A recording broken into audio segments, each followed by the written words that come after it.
Important class जिसमें आपके बहुत सारे क्वेश्चंस रहते हैं स्टूडेंट्स लाइक हम किस तरह पढ़े, हमारा टाइम टेबल क्या होना चाहिए। आप सबको पता है कि आपके एग्जाम्स, फाइनल एग्जाम्स आने में मैक्सिमम 3 to 4 मंथ्स ही बचे हुए हैं। तो इन 3-4 महीनों को हमें कैसे हमारे क्रूशियल मंथ्स में कन्वर्ट करना है, किस तरह हमें इन मंथ्स का यूटिलाइजेशन करना है ताकि हम क्लास में टॉप कर पाए। तो जी हाँ, आज मैं लेकर आई हूँ इसी चीज को लाइक बहुत अच्छे से आपको क्लियरली समझाऊंगी। मैं यहाँ पे यही बताने वाली हूँ कि आप 7 बजे उठिए, 8 बजे नहाइए, 10 बजे तक पढ़ाई कीजिए। No, I am not going to tell you like this, ऐसा कुछ भी मैं नहीं बताने वाली हूँ। मैं बस आपको रियलिटी बताने वाली हूँ कि किस तरह हमें अपनी चीजों को छोटे छोटे शेड्यूल्स में तोड़ देना चाहिए और किस तरह हम बड़ी बड़ी चीजों को छोटे छोटे शेड्यूल से अचीव कर सकते। सो चलिए स्टार्ट करते हैं। कई लोग क्या करते हैं ना, बहुत लंबे लंबे टाइम टेबल्स बना लेते हैं और फिर हम फॉलो नहीं कर पाते हैं एंड फिर ऑब्वियसली हम लोग डिमोटिवेट हो जाते हैं।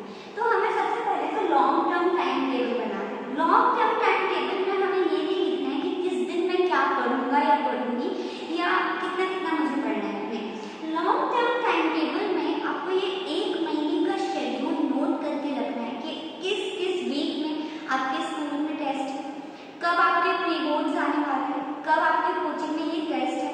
तो अगर आपके पास ये चीजें ऑलरेडी नोटेड आउट होंगी तो आप उस टाइम पे उस चीज के लिए प्रिपेयर कर रहे होंगे।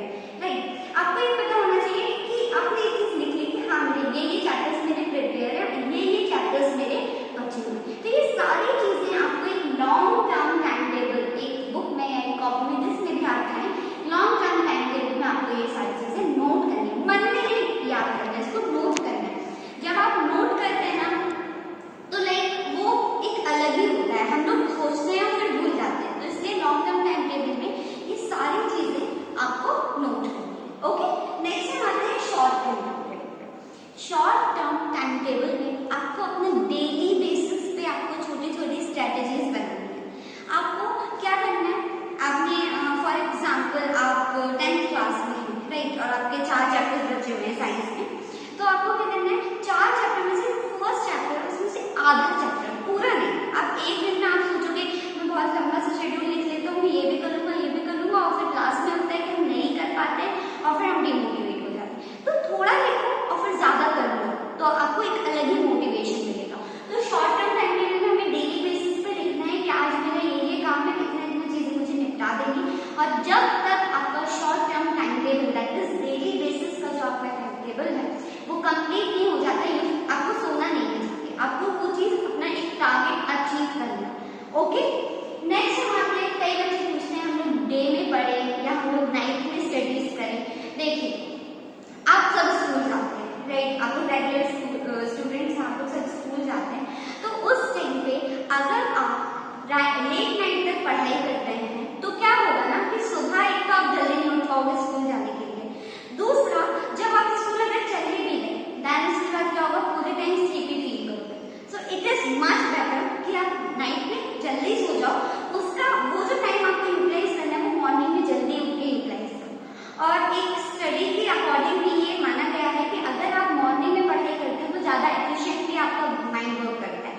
तो इससे बेटर है कि अगर आप स्टूडेंट हैं, 12th तक के स्टूडेंट हैं जो स्कूल जाते हैं, तो आपके लिए सबसे बेस्ट होगा कि आप मॉर्निंग में जल्दी उठें और वो टाइम वहां पर यूटिलाइज करके अपनी पढ़ाई करें। नेक्स्ट हम आते हैं hard work versus smart work. What is hard work? हम लोग कोई चैप्टर, एक चैप्टर है और उस एक चैप्टर को हम लोग 4 घंटे में पढ़ाई करते हैं, that is called hard work.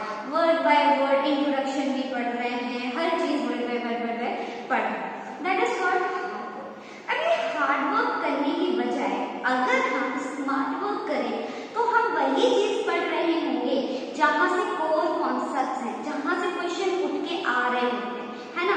तो हमको क्या करना है ना, अब इतना टाइम किसी के पास नहीं है कि एक चैप्टर को आप 8 घंटे तक देके हार्ड वर्क करे जाए और उससे हमें कुछ गेन भी नहीं हो रहा एक्सेप्ट हमारा टाइम जाए, राइट। तो हमें क्या करना है, हमें स्मार्ट वर्क करना है, हमें वो कॉन्सेप्ट्स पढ़ने हैं, ऐसे इंपॉर्टेंट कॉन्सेप्ट्स पढ़ने हैं जहां से नेक्स्ट टू नेक्स्ट क्वेश्चन जो है अराइज हो रहे हैं एग्जाम में।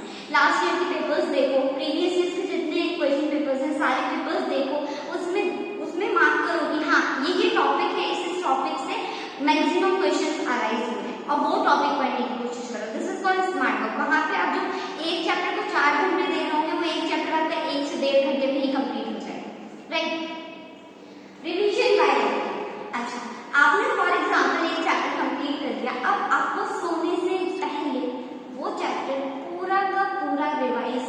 करना है।